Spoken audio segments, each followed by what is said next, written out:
Hello students, welcome to this video of respiration. This is part 6, modes of respiration in human beings.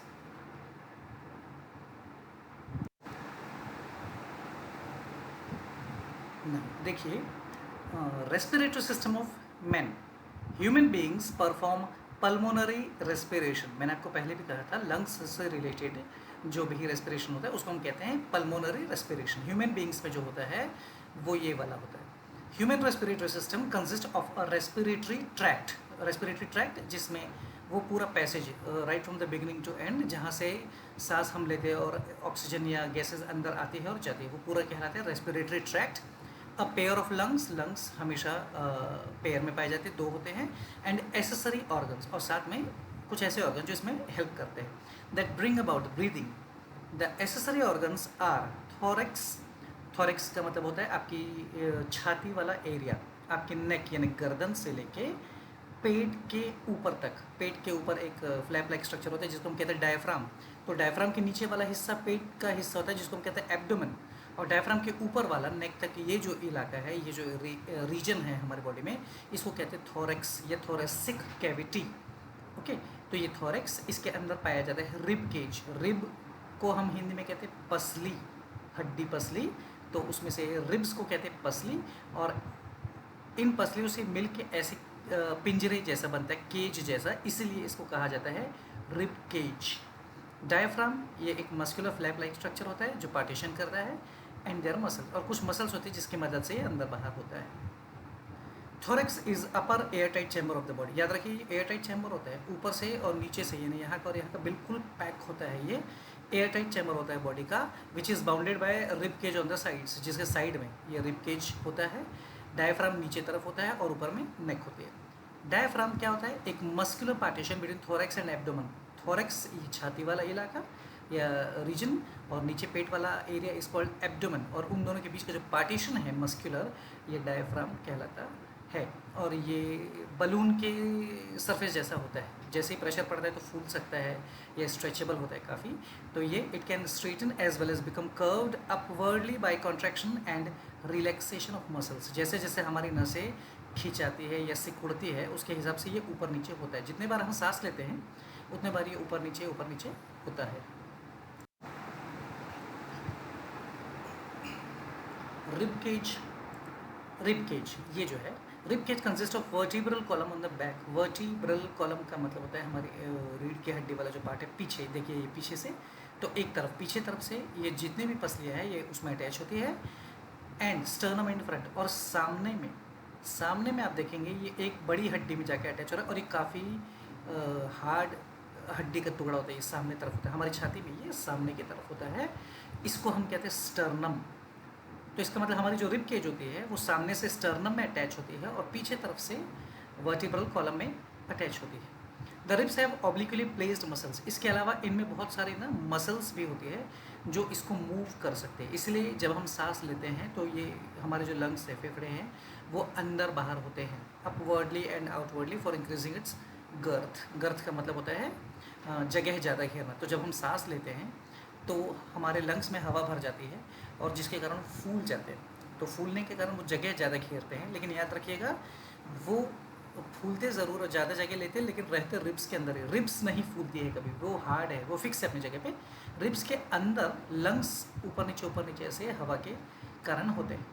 Okay, next is external nostrils. जब हम सांस लेते हैं तो हमारे नाक के एकदम स्टार्टिंग पोर्शन में सबसे सामने आप देखेंगे 2 होल्स होते हैं, उनको हम कहते हैं nostrils. Okay, they are 2 large openings from which the proximal part of the respiratory tract they lead internally into nasal chambers. इनसे हम सांस लेते हैं और ये सांस अंदर जाती है. तो अंदर में खाली सी जगह होती है, नेजल चैम्बर या नेजल कैविटी. इसके पहले आपने देखा होगा न्यूट्रिशन में हमने पढ़ा था माउथ के अंदर जो जगह होती है उसको हम कहते हैं ओरल कैविटी या बक्कल कैविटी. जबकि वैसे ही नाक के अंदर जब सांस लेंगे हम तो अंदर में जो खाली जगह होती है वो कहलाती है नेजल चैम्बर या नेजल कैविटी. ये आगे डायग्राम में भी है, मैं आपको डायग्राम की मदद से समझाता हूँ.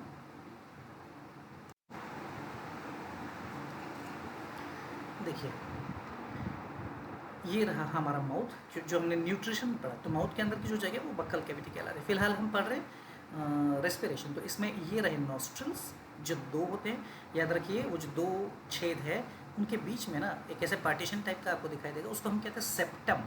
सेप्टम वो पार्टीशन करता है लेफ्ट और right. There are two chambers और cavities which lie above the buccal. ये चैम्बर कहाँ होता है? बक्कल या ओरल कैविटी के ऊपर। And are separated from the same by a bony plate. और इनके बीच में और नीचे मुंह की जो खाली जगह उसके बीच में हार्ड हड्डी की प्लेट होती है यहाँ पे। ओके, जब हम जीभ को ऊपर करके टच करेंगे तो वो फील होगा आपको। Anterior parts of nasal cavities contain hair. Anterior यानी सामने के जो हिस्से होते हैं इसमें नेजल कैविटी में अंदर में, वहाँ पे बहुत सारे बारीक बारीक हेयर्स होते हैं। तो जब हम सांस लेते हैं और अगर उसमें धूल या धूल मिट्टी के कण इस प्रकार के हैं तो वो हेयर क्या करता है? उनको ट्रैप कर लेता है। तो एक प्रकार से हम जो सांस ले रहे हैं उसको फिल्टर करने का काम करता है, ब्रशेस के जैसा। Inner parts have olfactory epithelium. Olfactory means anything related to smell. खुशबू जो हमको पहचान में आती है किस चीज़ की क्या है, वो ऑल्फैक्टरी नर्व्स के कारण होती है। तो अंदरूनी हिस्से में ऑल्फैक्टरी एपिथेलियम भी होता है for perceiving odour. Perceiving odour का मतलब है खुशबू पहचानने के लिए कि कोई चीज़ जो है वो क्या है। तो ये ऑल्फैक्टरी नर्व्स जो होती है ये उसको जो भी मैसेज मिलता है वो ब्रेन को भेजती है, और ब्रेन उसको पुराने आपके एक्सपीरियंस से मैच करके बताता है कि ये किस चीज़ की स्मेल है। The pseudo stratified epithelium of this region has mucus secreting gland. खास बात इसमें अंदर में इसका जो अंदरूनी हिस्सा है ना, यहाँ पे म्यूकस सीक्रेटिंग ग्लैंड होते हैं। म्यूकस हमने पहले भी पढ़ा था, एक ऐसे गीला समझिए, एक ऐसा तेल जैसा सब्सटेंस होता है जो बॉडी के अंदरूनी हिस्सों को गीला रखता है। और इसमें एंजाइम्स भी होते हैं जो माइक्रोबियल ऑर्गेनिजम्स को मारने का भी काम करते हैं। Ciliated and non ciliated cells दोनों होते हैं। सीलेटेड मतलब जिसमें बहुत बारीक बारीक ऐसे हेयर लाइक सीलिया पाए जाते हैं, और नॉन सीलेटेड यानी बिना उसके। This region functions as air conditioner. तो जब हवा जो हम सांस ले रहे हैं उसमें डस्ट पार्टिकल वगैरह तो पहले ही ट्रैप हो चुके थे हेयर्स में, फिर जब वो अंदर जाती है सांस तो ये यहाँ पे हवा के कारण ये ठंडी हो जाती है। हवा एयर कंडीशनर का काम करता है ये। It changes the temperature and moisture of the incoming air at par with that of the body. आपकी बॉडी के अंदर जैसा समझिए टेम्परेचर होगा बिल्कुल वैसा ही उसके साथ मैच करता हुआ ये उसकी टेम्परेचर को सांस की चेंज कर देगा। Mucus contains lysozyme and other. ये एंजाइम का नाम है। म्यूकस में लाइसोजाइम पाया जाता है और दूसरे एंटी माइक्रोबियल एजेंट्स भी होते हैं जो माइक्रोब्स को मार सकते हैं। Dust particles are also trapped in the mucus. इसके अलावा क्योंकि म्यूकस गीला होता है और जब हम सांस लेते हैं उसमें कुछ धूल मिट्टी होगी, सूखे कण होंगे, तो जाके इसमें चिपक जाएंगे और इस प्रकार से उसको रोक लेगा और अंदर जाने नहीं देगा। Nasal cavities open into pharynx. अब नेज़ल कैविटी ये जो जगह होती है खाली, ये आगे जाके जिस जगह में मिलती है पीछे तरफ वो कहलाता है फेरिंग्स। याद रखेंगे, फेरिंग्स कॉमन पैसेज माना जाता है, मतलब बक्कल कैविटी के बाद भी और नेज़ल कैविटी के बाद भी, या फूड के लिए भी। तो इसका मतलब जब इवन हमने देखा न्यूट्रिशन में जब हम खाना खाते हैं तो खाना भी यहाँ से आके जाके यहाँ पे आता है फेरिंग्स में, और नेज़ल चैम्बर भी यहाँ से आता है फेरिंग्स। मतलब फेरिंग्स आप समझ लीजिए कॉमन प्लेस है जहाँ पे दोनों मिलते हैं, नेज़ल कैविटीज़ भी और बक्कल कैविटीज़ भी। Nasal cavities open into pharynx with the help of the internal nostrils. तो इस प्रकार से जब हम सांस लेते हैं वो हेयर्स के थ्रू और म्यूकस और बाकी चीज़ों के थ्रू होते हुए फिल्टर होते हुए यहाँ से यहाँ तक पहुँचती है। और लैरिंग्स और फेरिंग्स को कॉमन पैसेज माना जाता है, common passage for respiratory and digestive systems. Respiratory system में नेजल चैम्बर है इसीलिए सांस लेने के लिए, और डाइजेस्टिव सिस्टम में क्योंकि खाना वहीं से गुजरता है इसलिए, तो वो कॉमन पैसेज माना जाता है। लैरिंग्स जो हमारा विंड पाइप होता है इस प्रकार का अंदर में, उसका ऊपरी हिस्सा, सबसे ऊपरी हिस्सा देखेंगे ना, वो आपको इस प्रकार का दिखाई देगा क्योंकि इससे आवाज़ भी प्रोड्यूस होती है। इसको वॉइस बॉक्स कहा जाता है। इसमें दो कॉर्ड्स होते हैं जो आवाज़ में मदद करते हैं हमारी, इसलिए इसको वॉइस बॉक्स कहा जाता है कॉमनली। साइंटिफिक नेम आप समझेंगे तो लैरिंग्स, जो आपने पहले पढ़ा था वो फेरिंग्स और ये लैरिंग्स। Pharynx opens into anterior wider part of the trachea called लैरिंग्स। तो मतलब ये ट्रैकिया का ही पार्ट है लेकिन ऊपर वाला हिस्सा, ये स्टार्टिंग वाला एरिया है जो थोड़ा चौड़ा होता है। The opening is called glottis. इसके शुरू में एक ओपनिंग होती है जिसको हम कहते हैं ग्लॉटिस, और वहीं ग्लॉटिस में एक छोटा सा लीफ लाइक पत्ती के जैसा कार्टिलेज का बना हुआ फ्लैप होता है जिसको हम कहते हैं एपिग्लॉटिस। जो हमने देखा था न्यूट्रिशन में कि जब हम खाना गटकते हैं तो वह एपिग्लॉटिस कैसे फूड पाइप या विंड पाइप को बंद करता है। ओके, तो वो कहलाता है एपिग्लॉटिस। इनकम्प्लीट, और उस एपिग्लॉटिस का एक और काम होता है कि फूड को फूड पाइप में ही जाने देना, विंड पाइप में यानी सांस की नली में जाने से रोकना, क्योंकि कभी अगर गलती से ऐसा हो गया तो वो खाना जो है आपके सांस की नली में से फंस सकता है। ओके, तो हमको ठसके आएंगे खाना खाते समय। Incomplete covering by epiglottis during swallowing यानी खाना गटकते समय अगर गलती से एपिग्लोटिस पूरा बंद नहीं हो पाया है, इट कॉजेज कफिंग, तो हमको ठसका लग जाएगा, ऐसे खाना बाहर फेंक देगा वो। इंटरनली लैरिंग्स कंटेन्स 2 वोकल कॉर्ड्स, इसमें अंदर की बनावट अगर देखी जाए, ये लैरिंग्स के अंदर ना 2 कॉर्ड्स होते हैं जो हमें स्पीच में मदद करती है, यानी बोलने में क्लियरली प्रोनाउंस करने में मदद करते हैं। With the help of the palate, buccal cavity, tongue and lips, ये चीज़ें भी मदद करती है, लेकिन वोकल कॉर्ड्स भी इंपॉर्टेंट होते हैं। Position of लैरिंग्स is indicated externally in males, खास बात मेल्स में, जितने भी ह्यूमन बींग्स में मेल्स होते हैं उनमें अक्सर ये जो लैरिंग्स है ये थोड़ा प्रोट्रूडेड दिखाई देता है एक्सटर्नली इन मेल्स, यानी बाहर में उभरा हुआ दिखाई देता है। आप अगर अभी अपने गले को छू कर देखेंगे तो आपको मेल्स में पता भी चलेगा, ऐसे गले में निकला हुआ ऐसे थोड़ा सा साइड से throat region by protuberance. Protuberance का मतलब होता है उभरा हुआ, तो मेल के केस में ये थोड़ा ज़्यादा उभरा हुआ होता है, बाहर निकला हुआ होता है। और क्योंकि मेल से रिलेटेड है, इसको कॉमन भाषा में कहा जाता है एडम्स एप्पल। लैरिंग्स को नॉर्मल उसमें कहा जाता है वॉइस बॉक्स या Adam's apple. Adam is actually related to male, आपने सुना होगा एडम एंड ईव, तो Adam is related to male, इसलिए एडम्स एप्पल। फीमेल्स में भी ये होता है लेकिन इतना ज़्यादा उभरा हुआ नहीं होता है, मेल्स में ये स्पेशली ऐसे बाहर उभरा हुआ होता है। नेक्स्ट पार्ट इज ट्रैकिया, जिसको कॉमनली हम कहते हैं विंड पाइप। विंड पाइप यानी सांस की नली। फूड पाइप को कहा जाता है ईसोफेगस, लेकिन विंड पाइप को कहा जाता है trachea. It is a tube, ये एक ट्यूब जैसा होता है, that arises from the base of लैरिंग्स, ये लैरिंग्स के नीचे से स्टार्ट होता है। इट पासिस थ्रू नेक, ये हमारे गर्दन वाले हिस्से से गुजरता है, and reaches up to the middle of thorax, और हमारी छाती के बीच तक पहुंचता है। ये करीब करीब 10 से 12 सेंटीमीटर बड़ा होता है और 2 से 3 सेंटीमीटर ब्रॉड होता है। सबसे खास बात इसकी, इसमें आप देखेंगे इस प्रकार से रिंग्स लगी होती है। रिंग्स जैसा आपने शायद गैस के पाइप में देखा होगा, पहले गैस के पाइप सिंपली रबर के होते थे, तो अक्सर कोई चूहे या कोई चीज़ खाने की पीने की जब कोई चीज़ उसमें लगी रह जाए तो अक्सर चूहे उसको काट देते थे, जिससे गैस लीक होने का खतरा रहता था। तो उसके प्रोटेक्शन के लिए अक्सर आप देखेंगे ना, उसके ऊपर एक ऐसे लोहे की स्टील के ऐसे रिंग्स जैसे लगी रहती है, ताकि कोई चूहे कोई उसको डैमेज नहीं कर पाए। बिल्कुल वैसा ही होता है हमारे विंड पाइप में, बस फ़र्क ये है कि ये जो गोल आपको रिंग्स दिखाई दे रही है, ये कंप्लीट रिंग्स नहीं है, यानी आगे से पीछे तक पूरा कंप्लीट नहीं है, ये सिर्फ आगे से सी शेप है, ये सिर्फ इतनी है, आधी आधी, आगे पीछे तरफ नहीं है ये। और ये कार्टिलेज की बनी होती है, मैंने आपको पहले भी पढ़ा था। बोन और कार्टिलेज क्या होते हैं, कार्टिलेज थोड़े हार्ड होते हैं, बोन से कम हार्ड होते हैं, है ना।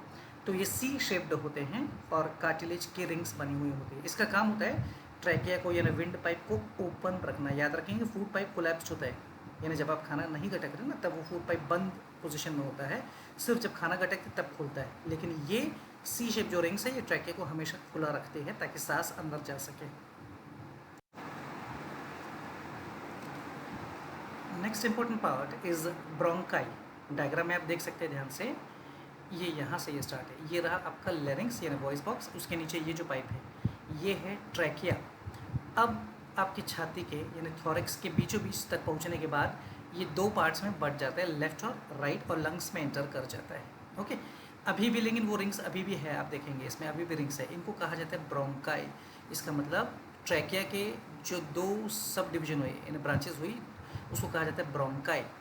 ठीक है, सबसे खास बात, there is short straight right bronchus, उसमें से जो राइट वाला होता है ना ब्रोंकस, वो थोड़ा स्ट्रेट मुड़ता है और थोड़ा छोटा होता है, जबकि लेफ्ट वाला जो है थोड़ा टेढ़ा होता है और थोड़ा लंबा होता है। लेफ्ट ब्रोंकस थोड़ा लंबा होता है।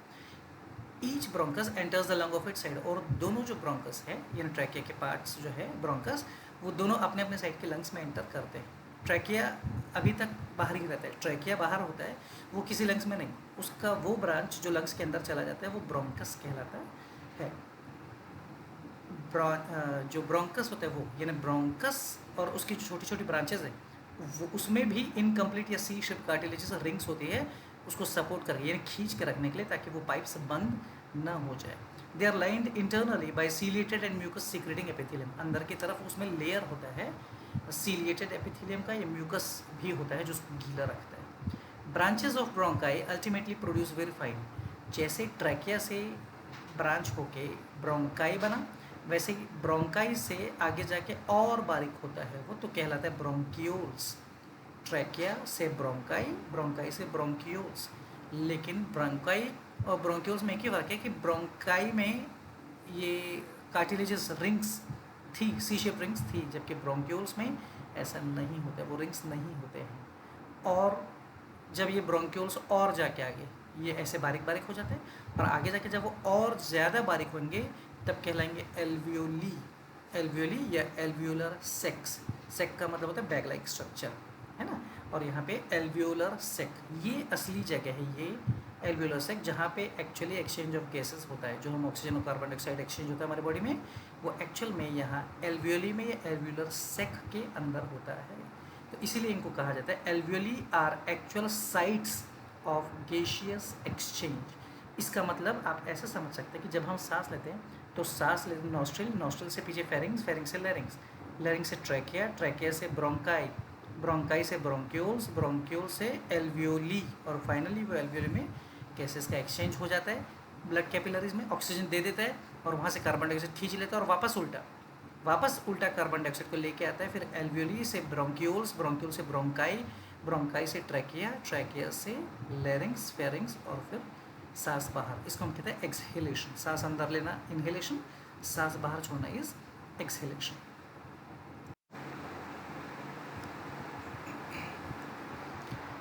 लंग्स, इनको हम कहते हैं हिंदी में फेफड़े। Lungs they are a pair of, ये हमेशा जोड़ी में पाए जाते हैं, कोनिकल, कोन से शेप के होते हैं, ट्रायंगल काइंड ऑफ होते हैं, spongy and elastic sac. Elastic इसीलिए क्योंकि आपने देखा होगा जब हम सांस लेते हैं तो ये फूलते हैं, अंदर बाहर होते हैं। That occur in the thoracic cavity, जो हमारी छाती वाले रीजन में पाए जाते हैं। वन ऑन ईच साइड, दोनों तरफ एक एक। Each lungs is covered by 2 membranes और प्ल्यूरा। सबसे इंपॉर्टेंट चीज़, लंग्स में इनके ऊपर मेम्ब्रेन यानी छिलका जैसे पाया जाता है, कवर होते हैं समझिए, मेम्ब्रेन पाई जाती है, जिसको हम कहते हैं प्ल्यूरा या प्ल्यूरल मेम्ब्रेन। याद रखेंगे, लंग्स की जो मेम्ब्रेन होती है वो क्या रहती है, pleural membrane. They form a fluid filled thin sac, और वो जो लेयर होता है ना, लंग्स के ऊपर जो लेयर होता है वो कहलाता है प्ल्यूरल मेम्ब्रेन, और उसके बीच में यानी उन दोनों के बीच में जो गैप है ना, वहाँ पे फ्लूइड भरा होता है। They form a fluid filled thin sac called pleural sac. ऐसा वो झटके से बचाने के लिए, ताकि कहीं इसको झटका या तो लगे नहीं, और लग भी जाए अगर तो वो लिक्विड में से पूरा डिस्ट्रीब्यूट हो जाए, ताकि इस लंग्स को कम असर पड़े। द प्ल्यूरल सेक, वो प्ल्यूरल सेक क्या काम करता है, इसमें कुशनिंग का काम करता है ना। It protects the lungs from mechanical shock and injury. ये अंदर के डेलिकेट लंग्स जो है उनको बाहर के मैकेनिकल शॉक के झटके से, इंजरी से बचाता है। दूसरा, वो लंग्स के सरफेस को हमेशा गीला रखता है, मॉइस्ट, सूखने नहीं देता है। It provides frictionless movements to lungs. सबसे बड़ी बात, लंग्स के और इनके बीच में थोड़ा सा गैप होता है, इसका मतलब जगह होती है जिसके कारण जब हम सांस लेते हैं और लंग्स बाहर अंदर होते हैं तो इनसे टकराते नहीं, क्योंकि टकराते तो बहुत फ्रिक्शन होता है, और जहाँ से बार बार टकराते तो वहाँ घाव हो जाता है, तो ये फ्रिक्शन से रोकते हैं। Left lung is 2 lobed and larger. छोटा वाला जो लंग मतलब लेफ्ट साइड जो होता है वो 2 लोब्ड होता है और थोड़ा बड़ा साइज़ का होता है, जबकि राइट लंग जो है तो वो 3 लोब्ड होता है, लेकिन साइज़ वाइज थोड़ा सा छोटा होता है। Each lobe is further divided internally into segments and segments into lobules. वो थोड़ा ज़्यादा डिटेल में पार्ट है अंदर जाके। ए लोब्यूल रिसीव से ब्रोंक्यूल, अंदर में जो आपने पहले डायग्राम देखा था वो इसके अंदर में जाके कई सारे ब्रोंक्यूल्स होते हैं इसमें, और ब्रोंक्यूल के बहुत सारे एल्वियोली। और ऐसे कितने होते हैं, ऐसा माना जाता है कि एक इंसान में the 2 lungs are estimated to have about 300 million alveoli each. 300 million alveoli एक लंग्स में पाए जाते हैं। ऐसा इसलिए कि वो सरफेस एरिया ज़्यादा रहे, ज़्यादा से ज़्यादा गैसेस का एक्सचेंज कर पाए, क्योंकि हम हायर ऑर्गेनिजम्स हैं और हमारी बॉडी को ऑक्सीजन की मदद भी मतलब ज़रूरत ज़्यादा होती है। इसलिए alveoli provide a large surface area for gaseous exchange।